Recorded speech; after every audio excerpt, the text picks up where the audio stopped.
All right, we are live. For once, I actually caught it as soon as we went live. Did you? Which is, well, yeah. I'm trying to get a little bit better with this. We appreciate your effort. Yeah. Well, I mean, 100 episodes in.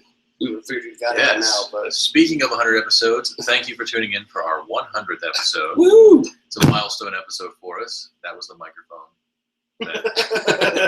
Anyway, so today we're doing this different. We're on Sunday morning. We think we might switch it over to Sunday mornings just because weekday broadcasts are starting to become kind of an issue, just time and everything.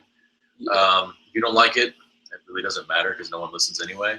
So, yeah, but we're also... All you non-existent people. Right. It also allows us to play video games on our phones while we cast, and you can't tell us not to do that. So, anyway, I'm Ryan Estep, and with me is Mr. Nathan Connor. Hello. Mr. Roby Watson. Hello.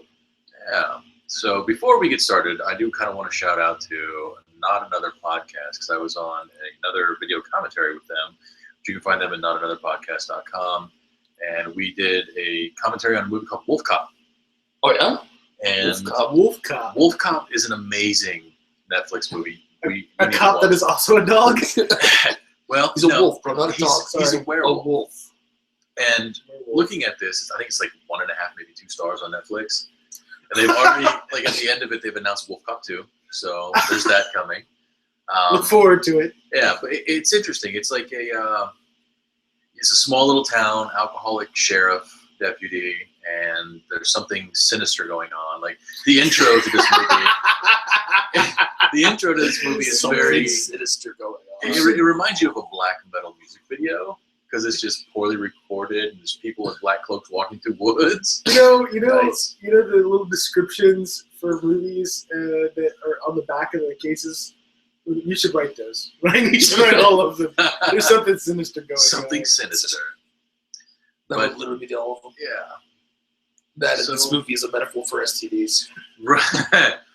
They do have a milestone in that movie, though. You get to see the change of a man dick to a wolf dick while they're changing.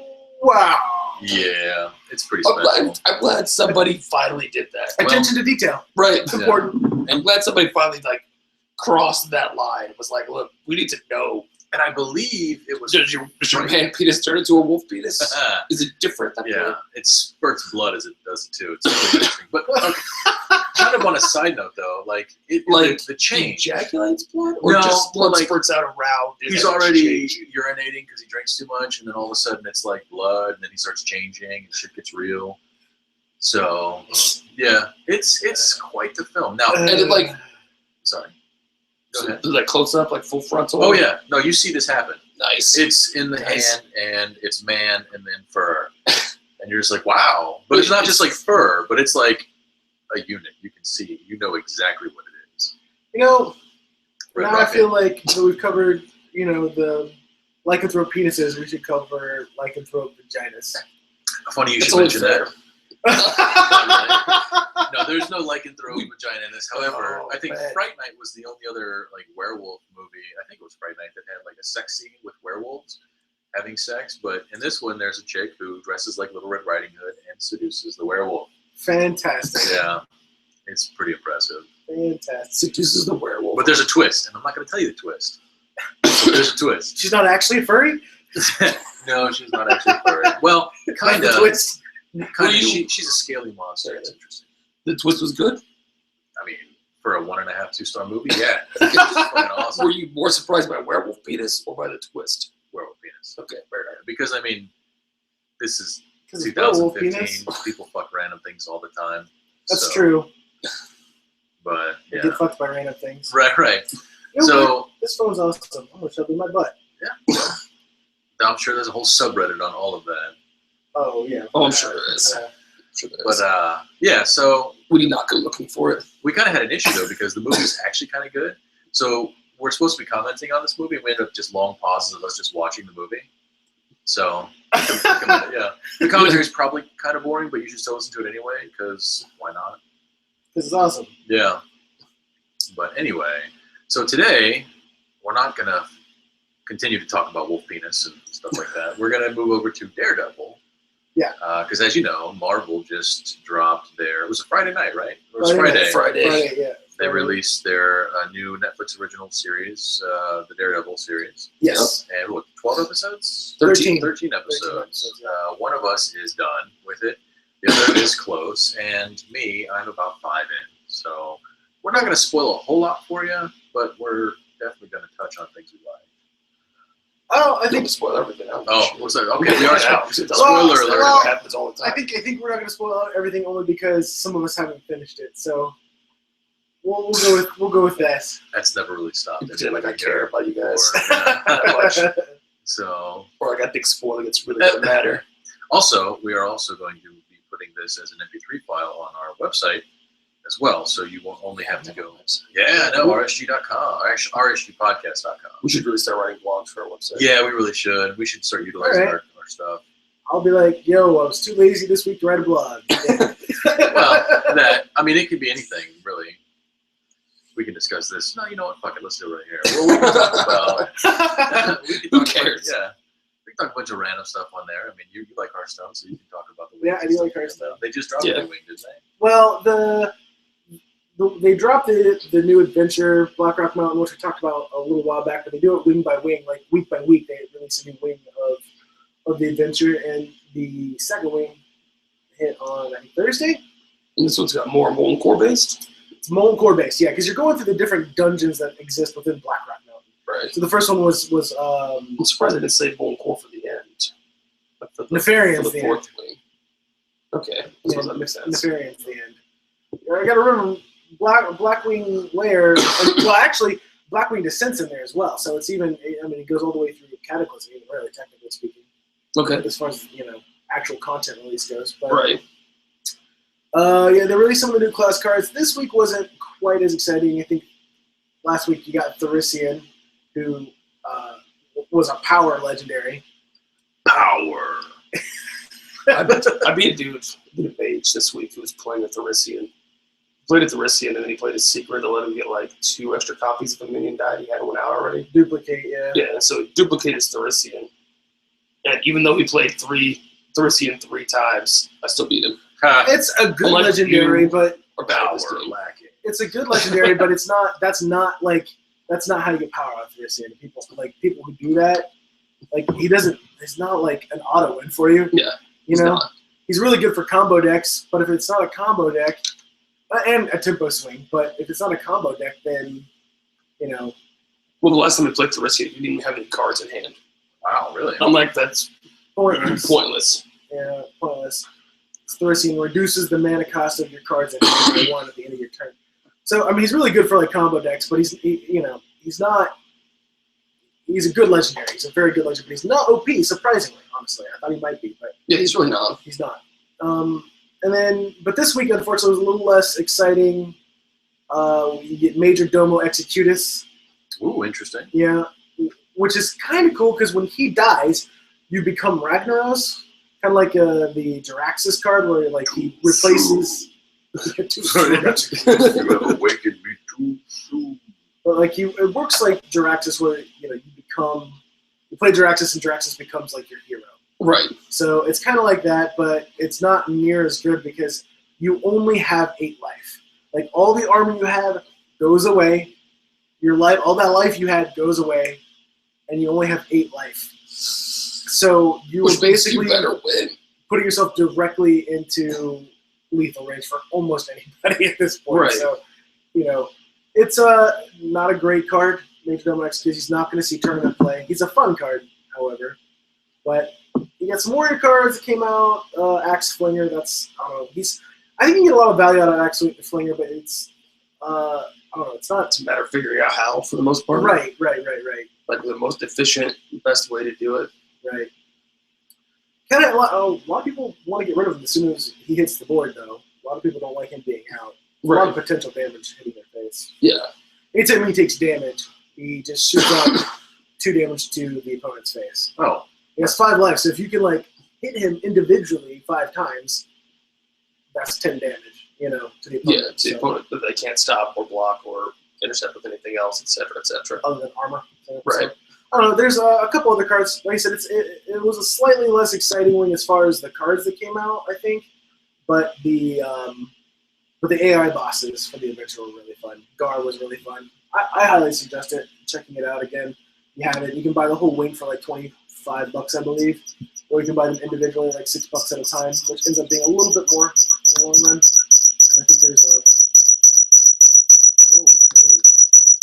Oh, that's me. My fault. Sorry about that, guys. Messing around with the different audio recording. It just can feedback. Oh, yeah. Nice. So, yeah. Is it recording the feedback? Yep. It probably did. In which case, that kind of sucks. Well, I mean, is it still doing it now? No, it's not doing it now. Okay. Oh well. Anyway, I think It's there's actually using the built-in mic, though, which is kind of pissing me off. But that's cool. Whatever. You should have gotten issues. We'll have to. Yeah. That's a better step, though. Hey. Just edit it in post. Yeah. I'll mess with it here. You guys keep going. Sorry. Oh no, just that. I think it's like 6 wings, so it ends up being a little cheaper if you buy the whole thing outright. $25 as opposed to $30. Right. So, yeah, pretty good. Really, really fun. I suggest it. Keep playing it. Yeah, I'll give it a try. Yeah. Gotta get the wings so you get the cards. Some really good cards will be coming out. So yeah, just gotta wait till those wings open up. They're gonna be fantastic. I think it'll change a lot of mid-range decks, and a lot of mid-range is gonna be powerful. I'm hoping it'll slow the meta down just a little bit. The meta's so fast that it invalidates a lot of classes, unfortunately, because they're not good at aggro. Right. Like priests, but we'll see. I ended up stopping the audio recording because it's coming out of the other mic and it's going to sound like crap. So. All right, well, we'll just have to. Oh well. That's an important and known fact. Yeah. Sure. Well, sorry. So this is not going to be on our website. Yeah. After all, apparently. Well, I'll see if I can rip it from on it. It'll still be on the website. It's just going to be a link to the YouTube channel, so it'll still be there. I could rip it from YouTube. You I can could. do that as well. Yeah. Anyway, sorry. Back to it. Okay. So, yeah, that's pretty much what's going on in the Hearthstone world. Hearthstone world, yeah. That's pretty much about it. What was the game? Oh, just a quick mention of Steam sales. Steam has Bastion on sale for like $3 right now. Bastion is probably one of the best indie games ever created. The same company also does a game called I can't remember what it's called now. Earth, Death, Kill. Like that. Is that what it is? No, I don't even know what you're talking about. Anyways, it's just a great indie game. Check it out. It's on sale right now. There's a bunch of other games on sale. Saw one on sale for 24 cents. Woo! 24 cents, yeah. That's kind of like just go ahead and give it a shot at that point. Right. Please. It's literally less than a quarter, so. I have more money sitting on over by my computer right now. Like 30 cents right in front of my monitor. Right Nice. You just push that quarter into the disc slot. Like, yeah. Take my money. There you go. Why won't you take my money? Anyways, I don't know. It's been a little slow on the game front. I can't really think of too many other pieces of game news that I've seen that are really interesting. Yeah, not really. It's not been a lot. It's been a slow week, Yeah. I think, for the most part. Well, I mean, we can look forward to E3 coming up. I'm actually really looking forward to E3. It's gonna be a lot of things announced at E3. Battlefront, Star Wars Yeah, Battlefront. Star Wars I can't wait to Battlefront. Start playing that. Yeah. I want to see. We're supposed to see a whole lot more of the Division. Finally. Finally. It's just gonna be disappointing, guys. Look, I don't care if it's gonna be disappointing. I want to get on my iPad and fly a little drone around and shoot people. Yeah, but that'll turn out to be disappointing also. Don't tell me the negatives, man. You can't tell Ryan this. He plays disappointing console games all the time. Yeah, this is true. All right, Yeah. fair enough. I've been playing a lot of this. I don't want to talk about it. It's a sore spot. A little bit. Overhyped, underdelivered. That's Very what console much so. games all are these days. But there's and honestly, the Division, the longer it goes on, it's a shame actually because it's been a recent trend. Like when, for instance, for PC games, I should say for PC games. We'll just take Blizzard specifically as an example. When Blizzard says, "Hey, not yet. It's not ready yet. Pushing it back. More work. You go, okay. Blizzard's going to deliver us a quality product. Mm-hmm. But when console games, Watch Dogs is a great example, goes, hey, not ready yet. Pushing it back. and then they deliver to you a wrapped piece of shit, it is really disappointing, and that's really become the normal. Yeah, and people still buy them. And they still get hype about it. Good hype. So that's why I'm like less, I guess, excited when I see a console game like The Division get like, I don't know if it was actually pushed back to be entirely frank, but when it's was announced 2.5 years ago or whatever. Yeah, and it's been 2 years in development, and now I'm just thinking it's going to be absolute shit when it gets released. And I don't know if that's because like the team they have working, there's just maybe like internal political bullshit that's causing this issue. I don't know, but it's been a normal thing. Like if you're taking 5 years on development for a game like Destiny. I think what happens a lot of times in this case is like they try and make something work. They make a big promise. This is how things are going to be. And then they try and make it work or try and make it work or try and make it work. And they find out they can't because they don't actually have the coding technology stuff in place to do what they say they can do. So then it turns out they can't do that. So they, but they've already spent 3.5, 4 years trying to do it. Right. So they just jam some shit together at the end and send it out anyway. Well, it's like Destiny is a good example. That thing was in development for 5 years or more. It was in development for a long time. Yeah. And then when they released it, literally released with like 20% of the planned content. And because of political bullshit, where the top 2 developers were like, we're leaving and we're taking our stuff with us. 70% of the game. Yeah, just gone. Yep. And that's something you scrap at that point. You can't come back from that. I mean, they've spent too much. They spent way too much money on it, and they have. Yeah. Yeah, I mean, people still play that game. It's still quite popular. It's still. I still see a lot of it on like Twitch. People still streaming. It's a lot of times on like the first 10. Like 10 games. Who's still watching? It's the same. Like once you've watched like 2 or 3 Crota raids, there's not going to be anything else to watch. It's the same thing. People still do WoW raids, man. Yeah, that's the same thing as like WoW, really. I think people are just really hell-bent on everybody seeing what they're doing. I get like YouTube videos where you can make a YouTube video like this is our how-to, this is how we did it, or whatever. Right. I get that. But like Twitch, like streaming Twitch, like why would I tune in to watch you kill Crota again this week the same way you did last week? It's more about like the personality of the person playing. I think. I say that, but there's a lot of very boring people I watch on Twitch who are very popular. But I don't know, maybe it's the interaction. I don't know. I really can't put my finger on it. I'm thankful for it though. I'm glad that they're making money, so other people that I do find entertaining on Twitch make money too, so I can watch them. So I mean, fair enough. Good with the bad. Yeah, good with the bad. 2 sides of the same coin. We can take out the bad. we don't have to. We can get rid of the bad. We don't have to have it. I don't really see why it's necessary. Speaking of Twitch, just a little off topic. The terminology cam whore is something that's becoming. No, is it finally working its way to the Twitch world, like full force? Well, yeah. I mean, it's always. I mean, they've always been there, but it's like it's becoming more and more popular. Right, to throw around the term cam whore. Yeah, well, and unapologetic. I'm all for. Are you saying that there are more cam whores, or more people are calling everyone a cam whore? I would say that there's more people calling people cam whores, which confuse the subject as to which cam whores are. Right, as to what actually is a cam whore. Right. Well, it's like calling everyone a racist if they say anything bad about somebody who's black, because then now the people who are racist are no longer, now the whole term's muddled. We don't know who isn't racist now. Right. Well, there's plenty of like women on Twitch who are there because they love gaming, who are attractive and they do girly stuff because they're girls. Right. And that's fine. There's nothing wrong with that, But then you have ones who get on, have deliberately low cut shirts, or low enough cut shirts, we'll say, and then like to do like yoga exercises like during their Hearthstone stream because they hit a certain sub goal, so they're going to get up and show everybody their butt, and it's just that's unapologetic, and it's I don't know, annoying to me. I don't mind if you want to get up there. Like, I understand if you're an attractive woman and you're streaming on Twitch, you're going to be more successful than a man. Which is why we need cleavage shirts when we finally start to do it. Why not go all the way at that point? I mean, if that's what you're going to do, if you're going to sell yourself online, why not do it for real, make some real money?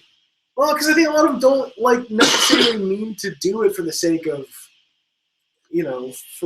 being. They like playing the game. They like Twitch. Like, but the other ones, the ones who are like deliberately doing these other certain things. I don't know. That's a good question. I think it's all about it's like in terms of service or something like in Twitch. You can't. Well, you can't be naked. No, you can't be on Twitch. But he's talking about in other videos. Just like cam whore in general, like being in a cam. Right. Yeah. Like a sex Or cam. you just be a sex cam whore. I think because there's some amount of. Okay, look at it this way. They've lied to themselves. No. Keeping their dignity here. No, not at all. I don't think they lied to themselves at all. Fair enough. Okay, it's kind of like men pounding on our chests when we do something awesome. It's kind of like that. Like, how much money can I get for not showing you everything? I think that's a point of pride for some women. Like, you will do whatever I want just because I am who I am, and I can play you like that. Could be. I don't know. You might be onto something. I'm just saying, if you were a woman and you're like, hey, I can make plenty of money by just playing video games, or I could put on a show and stick something in my butthole, which would you rather do?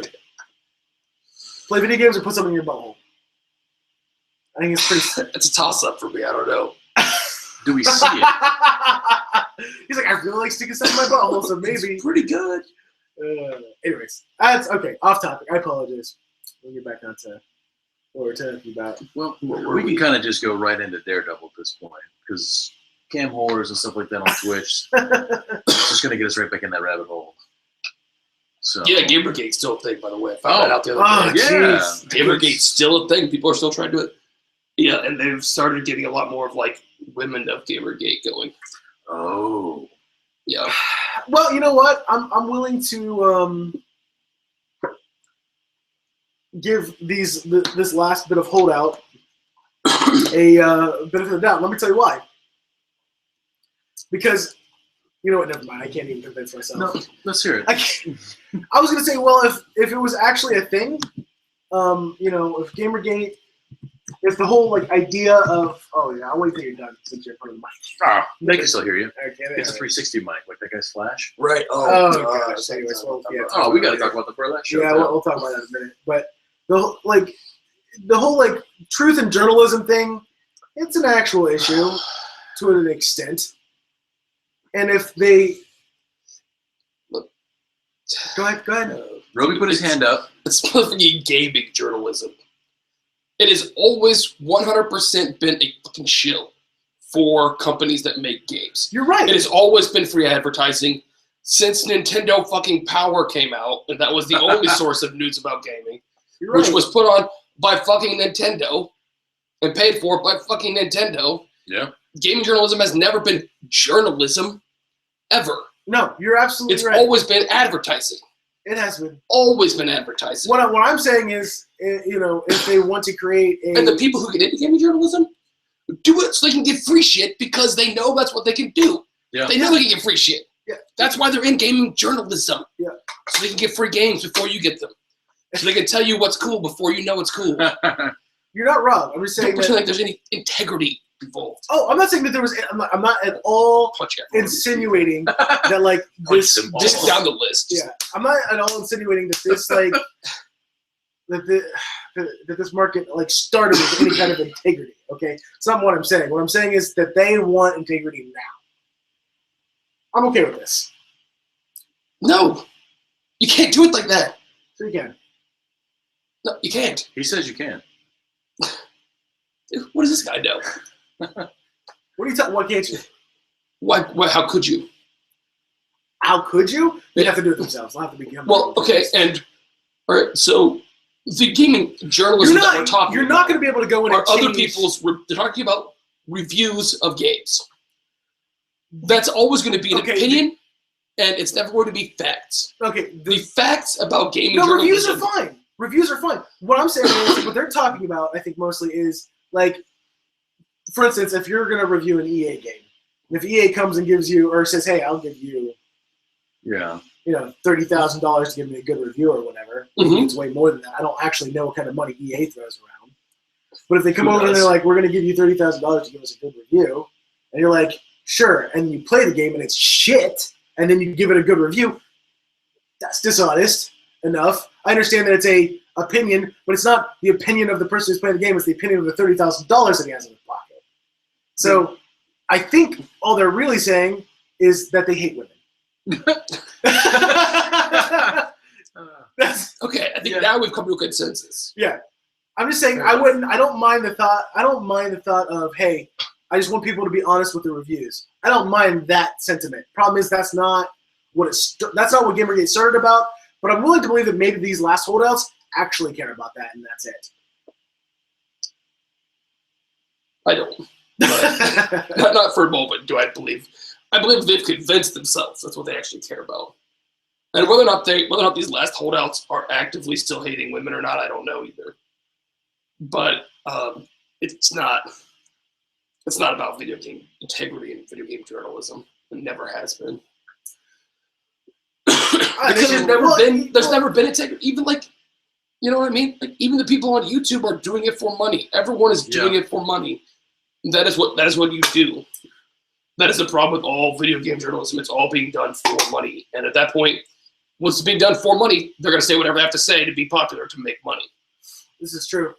And you're not going to change major holdouts like Kotaku or GameFAQs or you're not gonna change those people. Oh, because they're in it for the money and they're making money, and as long as they continue to make money, they will continue to do what they do. So why doesn't there just be a game journalism website or a group of people that do this journalism thing who are like, yeah, no, we're all about they give us money, we'll play the game, we'll tell you about what we liked about the game, but we're gonna get because plenty of those people still actually exist, and I don't think it's nearly as corrupt as the Gamergate people like to say it is.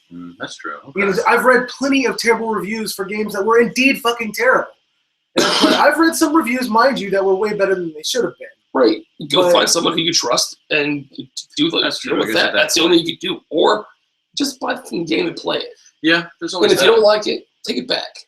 Or you can just go listen to Zero Punctuation, who hates on everything. Right. Yeah, Zero Punctuation's cool. Like Angry Joe, too. Generally, Angry Joe will give good reviews. He's honest. He'll give accurate reviews. Good when it deserves to be good, and bad when it deserves to be bad. Right. And I find that most of the time I agree with his reviews about stuff. Well, you hate on everything, too, so. No. Almost everything. I can't remember the last game you played that you didn't hate on at least some. Ooh, he's got a point. Okay, well, I hate on everything at least some. Yeah. The last game you played that I remember that you had nothing bad to say about it was Age of Empires 2. No, I got plenty bad to say about Age of Empires 2. Backtrack. Yeah. I got plenty of complaints about Age of Empires 2. Honestly, you would think that gaming for you is just self-flagellation, just punishment. Just punishing yourself. XCOM? The new XCOM. I really like the new XCOM. You did like the new XCOM. I don't think I've said anything bad about it. Yes, for the most yes, part. But well, I'm a nitpick. When the guy's right beside the next guy, you have 99% chance to hit, and you fucking miss. Right. Yeah. Yeah. That's still or you miss you have 99% chance to hit, and you miss 3 times in a row. Yeah. Are you kidding me? No, this didn't happen. Yeah, that's not real life. This game is not real life. Yeah, this game is not real. Yeah. I guess let's move on to the Burlesque show. Yeah. I guess I just want to mention this, even though this isn't a game or anything like that. It was a Burlesque tribute to Joss Whedon's works, which was really cool. Yeah. We saw the Avengers. We saw Dollhouse. We saw Buffy. We saw Cabin in the Woods. We saw Dr. Horrible. Obviously, it was themed Dr. Horrible Burlesque. Hashtag Dr. Horrible Burlesque for the one listener that's listening. But yeah, so it was. I don't know. Burlesque shows are one of those things that was back in the day, right? Early 20s and stuff like that. Yeah. And then kind of went away for a little bit when people actually started doing stripping for real. And they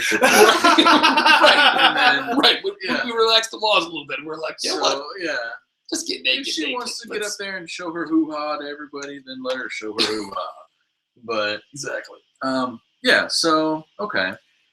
That's why they took the entertainment out of stripping. Right. It comes down to. Yeah. But it's they take a lot of the skill out of it. You don't have to be a good dancer anymore. Right. If you just get naked, that's good enough. If you can bounce up and down on a man's lap. So it's been I think the past 6-7 years there's really kind of been an uptick in burlesque shows. I mean, I don't know, maybe it's just because I'm hearing more about it now, but I'm not like in tune with the whole burlesque community as a whole thing worldwide, nationwide. Yeah, quite frankly, this was my first time in a burlesque show, and I guess we just kind of want to give shout outs because I enjoyed it and I like to support, small troops like this. Yeah. Although I don't think they were a unified troop, I think they were just individual performers. Yeah, I think multiple. They were all from like multiple different groups. Like you had the Ooh La Las there, and you had a few others. I can't think of who they were. I'll have to look it up. But Yeah. it'll be in the show notes, maybe. Yeah, but you can check it out online. It's like hashtag Dr. Yeah, Horrible it's Burlesque. hashtag Dr. Yeah. Horrible Burlesque. It's probably blowing up the Facebooks right now, at least in the Columbus, Ohio scene. So It was really fun. I had a pretty good time. The venue was actually didn't mind the venue so much. I would have preferred better seating, but I mean, what can you do in a venue like that? yeah, I mean, Well, the space was nice. The space was really nice. Yeah. and they kept it chill in there too, like figuratively and literally. So yeah, Yeah, but except for the photographer. oh god. Okay, Okay, we're gonna have to blast this dude. Like straight Yeah. up blast this dude. I don't know his name. I don't care who he is. First off, he's a hipster kid in Columbus, Ohio, which is nothing new. Oh, This guy's whoa. This is a full-grown hipster adult. right. Okay, sorry, an adult hipster with a Captain Hook mustache and a walking stick and a flash on his damn camera that was 360 ridiculous. flash. Yeah, 360 flash. There's no need for it. He's pointing in one particular direction in a Right. lighted area. None He of the could've other had a covered photographers. flash. Yeah, none of the other photographers had a 360 globe. In fact, they had little black things on there that made it so that it all directed the flash. But bro, this flash makes him a unique flower. Right. That and his walking stick. Yeah. Sorry, that guy's. Anyway, I'm sitting at the very front row, the left side. He's right beside me. Yeah. Right beside me. And this flash Oh, no, is just, I'm sitting right behind you. yeah, this I know, flash it's is just as just bad. going off constantly, blinding me. And I, trying to enjoy this show. And it's just blinding me. I nearly pushed the guy over like 3 or 4 times when he was kneeling there. Like, I should have said something right there and then, honestly, but I didn't know, to be entirely frank, I didn't know, like, they obviously hired him to come do this, right? So I didn't want to, like... Right. Be that guy who's like, yo, you got to change what you're doing. You're already... Right, like, yeah. I'll just be a whiny cunt who paid $10 to come and see a burlesque show. Right. It's not really... I don't think it's really worth the troops' time or the, to go and, like, deal with that issue. Yeah. Honestly, in all honesty. So, there's no real point in me saying anything to him there, but I'm going to blast him online. Yeah, because that's what Yes. mature people do now. Yes. Hashtag dumbass photographer with 360 globe flash. That was pointless. It was so annoying. And I We know, actually found him, didn't we? We know. his yeah, name. he's on Facebook. What was his name? We're not going to go. We're not going that far. I'll go that far. You could find it. Too lazy to do that. Yeah. I know. Anyway, I I'm know. sure you'll see him because there's probably some local pictures that got this ass hat. So yeah. Anyway, but the show itself was actually kind of cool. Yeah. We saw a really cool Iron Man setup. She even lost her pasty, which was kind of cool. But She recovered quite nicely from it. yeah, Yeah. she did. Yeah. You can tell it's happened before. She handled that shit. Yeah. It has to be, a risk of the job. So Right. losing the pasty. But it was cool. Like, I don't know. I want to touch on that one too because it was like a real flashy red, shiny outfit that she had on. She had shoulder pads that kind of went over to her arms that were very Iron Man. Yeah, she had like the Iron Man like arms, and she had the Iron Man mask on, and like the slinky red dress, sequiny dress. Yeah. Yeah. She kept the mask on the whole time. Which Yeah, that was awesome. boss. Yeah. My personal favorite probably would have been, as far as like the costumes or even the entertainment value of the actual performance, was the Bat Horse one. Yeah. I thought she comes out in like the giant rubber like horse head mask where you can't see shit, and she's on this not very large stage. Yeah. And I, honest to God, thought she was going to back off the stage and like break her ankle. Yeah, it was going to be bad if she fell off the back of that stage. It was Luckily, not she gonna did be not. good. Yeah, but it was pretty funny. I really enjoyed it. It was. I'm not sure if I would go to another burlesque show, honestly. And that's not because I didn't think this was good. I thought it was actually fantastic. Just, I don't know. It's not really my scene in reality. Yeah. I'm not. If I was like particularly into burlesque as a form of entertainment, I think I'd be absolutely hooked. Yeah. But it's just, I'm with you. Yeah. But if I wasn't doing anything else and someone was going to go, I'd be like, all right, sure. Well, one thing I liked about this I'm particular... not going to be like looking for other burlesque shows to go to. Right. Yeah. I'd probably go see another one. What I really liked about this one was not just the dancing and stuff like that, but like even the announcers. Like they had 2 announcers they had a banter that they were doing the whole time, which worked out really well. So there was never really a time during the entire night where you were like, I am not entertained in some way or whatever. So I mean, it was definitely an excellent, well put together setup. So. For clarification, it's not that I wouldn't go to another burlesque show. I'm just not going to actively seek another one out. Right. You know. If you get invited to go to one, maybe, but yeah. You're not going to spend your Friday by yourself out there looking. I don't know what to do, but I'm going to get into a fucking burlesque show. Right.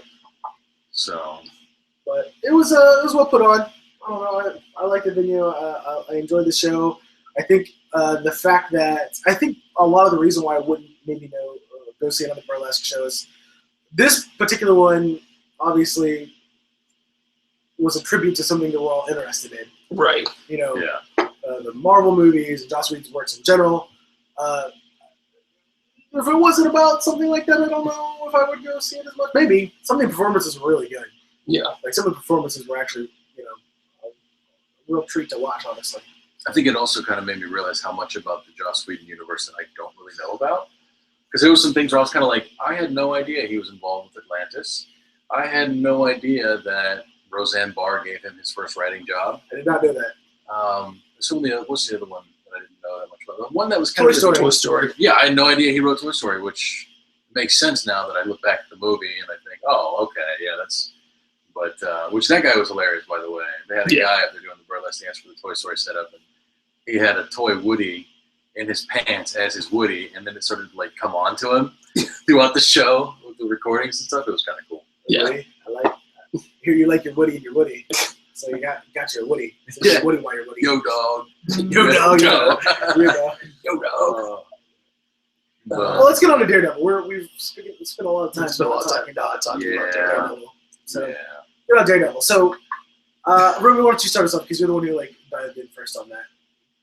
Well, I think the first episode for starters really sets the tone for the whole season, the whole Daredevil thing pretty nicely. Oh wait, spoilers, just so you guys know. Yeah, lots of them. But deal with it. It's been on Netflix since Friday, so right. You've had more than 24 hours and only 13 episodes, so I won't know what are your excuses. 13 hours out of 24, easily doable. 48. Came out Friday, Sunday morning. Right, 48. Like probably closer to 58 by now. Yeah, plenty of time. Yeah. Plenty of time. So, but we're going to talk about through episode 5, right? Because that's where you're at. Yeah, I'm through episode 5, currently watching 6. So, well, not currently. Currently, you're sitting here. Well, okay, but yeah. God, I don't know what currently means, dude. You're currently waiting on watching. Moving on. But I think they did a really good job with Daredevil, and the cast is super fantastic. I love the guy that got to play Murdoch. Yeah. Murdoch, a.k.a. Daredevil. Really I think he does a really, really good job of that. Yeah. Foggy Nelson is his, roommate from college / best friend. Excellent comedic relief, foil to Daredevil. Really good character. Yeah. Well, what I like mostly about Foggy Nelson, I mean, he is the comedic relief, but he's also a solid character. Yeah. And he is, in a lot of ways, a tether for Murdoch. Yeah, to the real world. To the real world. To keep him from becoming, this dark, evil person that they keep hinting at him, potentially becoming. Yeah. So, and that's why, Foggy's a fantastic character. And it humanizes, actually, because a lot of the problems with superheroes is they're too enigmatic a lot of times for movies. And they have to be humanized. And that's what Foggy does for Matt Murdock and Daredevil, I think. Yeah. When Daredevil starts in the beginning, he does not yet have his red Daredevil suit. So he sort of dresses like the Dread Pirate Roberts with motorcycle gloves. Yeah, so you have the Dread Pirate Matt for a while. The Dread Pirate Matt Murdock, yeah. But they do a great job, too, of tying it into the Marvel movies because the basic premise is that this is post-Avengers New York where a bunch of shit got destroyed by the Chitauri invasion. Yeah. And they're trying to rebuild. And as part of that rebuilding process, the Kingpin is moving in with his criminal empire, and just taking over, buying up space, because he's going to destroy all of Hell's Kitchen, which is like a slums area in New York, and replace it with a better tomorrow. But in the process, he's going to hurt a lot of people, a lot of poor people in the way. And Daredevil grew up here in Hell's Kitchen, and he doesn't want that to happen because these are his people. He's not okay with that. Right. So Daredevil's an anti-1%er. He's a 99%er. Yeah. He's an anti. And so, I mean, I really love that they did tie that in still, because it's still in universe. Everything's still within the same universe, which is really interesting. But basically you follow Matt and Foggy as they start their own law firm instead of interning at someplace else, because they wanted to do the right thing instead of being sleazy lawyers. Right. And they take a bunch of cases, anything they can find, and they end up with Karen? I don't know. Karen. She has a last name. I don't remember what it is. Deborah. The actress's name is Deborah something. I don't remember. She's blonde. Yeah. Strawberry blonde. Yeah, ginger. She was in True Blood as Jessica. I can't remember the actress's name. It's driving me insane now. It's Deborah something. To the Googles. Yeah. To the Googles. But anyways, she's framed for murder in the beginning, and because she found a file that accidentally got sent to her, showing her like all this corruption that's going on Deborah Ann Wall in the background. Deborah Ann Wall. Yeah.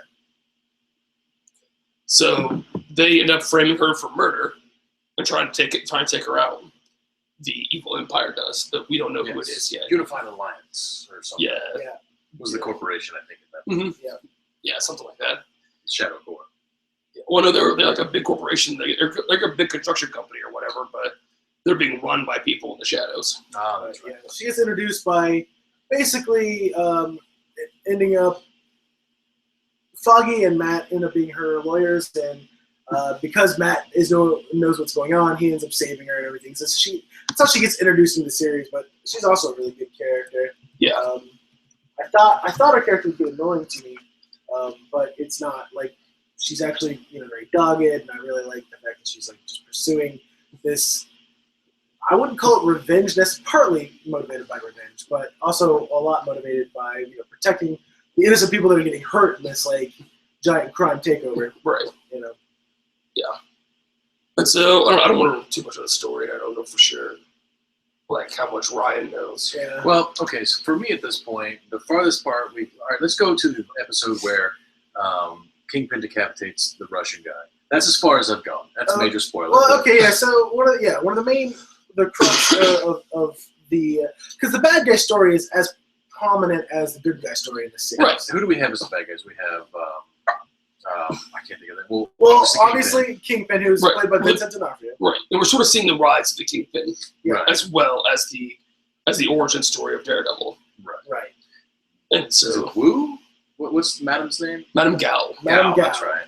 But he basically the Kingpin is working with like all the major crime like entities within The Russians, Russians, the Russians, the Japanese, the Chinese. Chinese, the Triads, the Yakuza, the Russians, And then he has an accountant. an accountant. Yeah. Who's moving all the money. Who's moving all the money. So, and then basically they have a setup like where I don't even know for sure what the Yakuza guys do. Yeah, we haven't really gotten. they talk specifically about that. Yeah, but how like what do these guys do? Yeah, Like, why are they part of this? Right, because the Chinese people bring in heroin, the Russians sell the heroin, and the Yakuza guys are sort of there, and Fist sort of organizes everything and takes care of buying off the police, judges, senators. He owns those people. He's the organizer, But that's they mentioned that like, what do you even do here? So the Japanese guy's name is Nobu, and they're like, what do you even do here? And there's never a clear answer given, except for like some weird mystical thing happens. I'm not going to go too much into that because Ryan doesn't know about it yet. But I love that they do. I love that they do in the TV show because there's a lot of Far East mysticism stuff that went on in the Daredevil comic books. Right.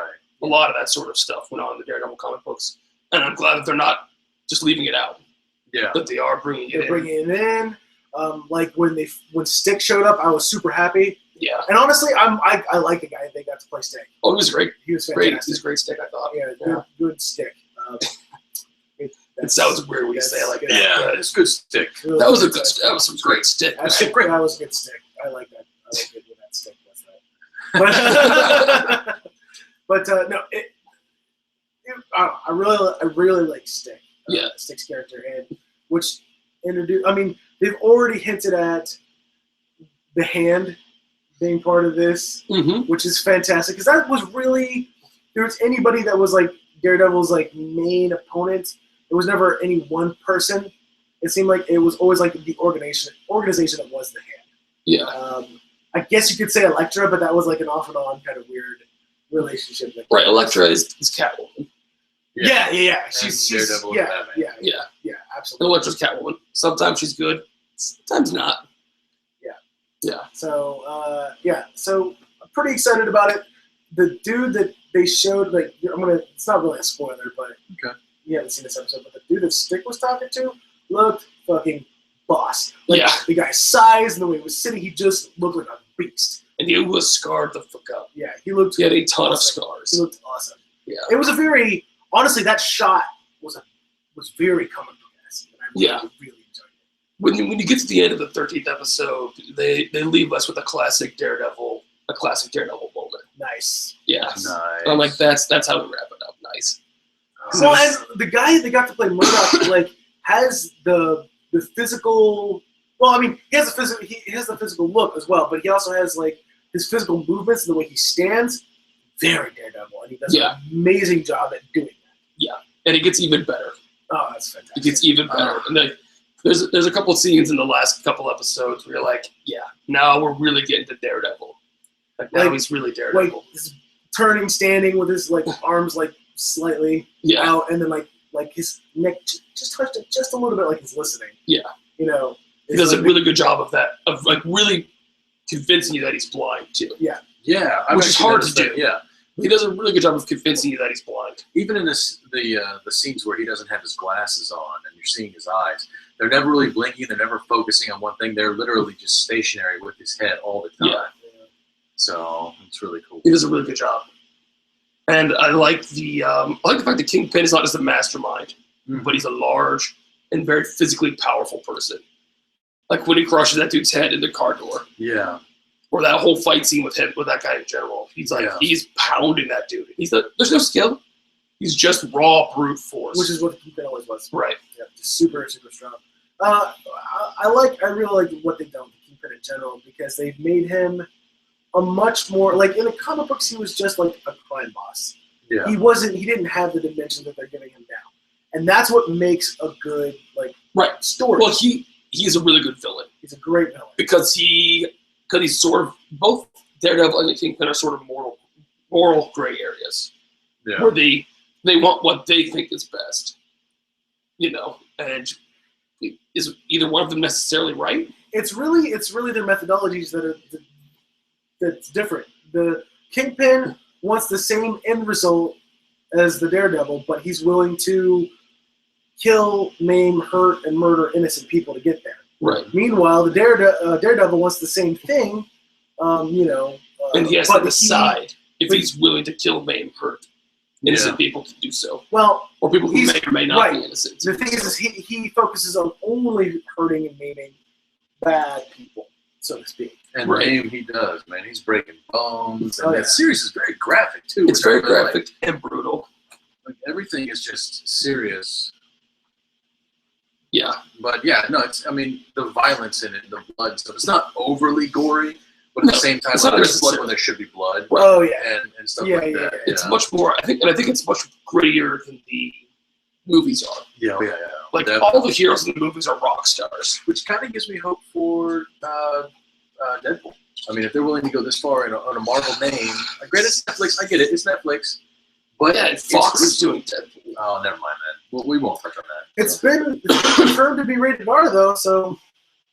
It was Fox. I understand that, but the director who did the short film was doing the movie. Okay. So the concept, might be good. We'll see if it's good or not. We'll bring Fox back in the name, like the pot. We'll see. But it's I'm not actually super excited about because now that Daredevil's out, every couple of months they're going to be releasing another, because they're doing a total of 4 Netflix series, and then they're ending it with the Defenders miniseries. Oh yeah! So we're going to see Cage, Iron Fist, and Jewel. Iron Fist, I'm actually excited about. Yeah, Iron Fist should be really good. Iron Fist was really, I really enjoyed Iron Fist. I don't know why. He was kind of a mix between Daredevil and Peter Parker, Spider-Man, like as far as his personality goes, but he was just really, really powerful. He was really strong. With his super sweet dragon kung fu.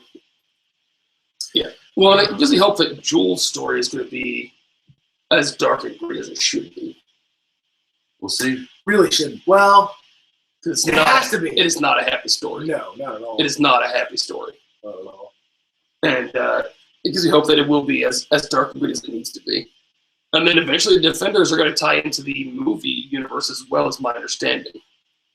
That be interesting. In the Infinity War, you might well see some Defenders. Good. That's fucking cool. I'm so excited for this whole thing coming.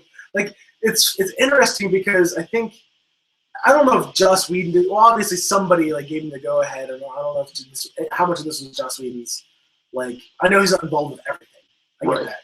He's just doing the major movies. Well, he's not even going to be doing the Infinity War movies. I know. But it's like, sad about that. I want to know who within Marvel was like, Infinity War was like my favorite thing ever.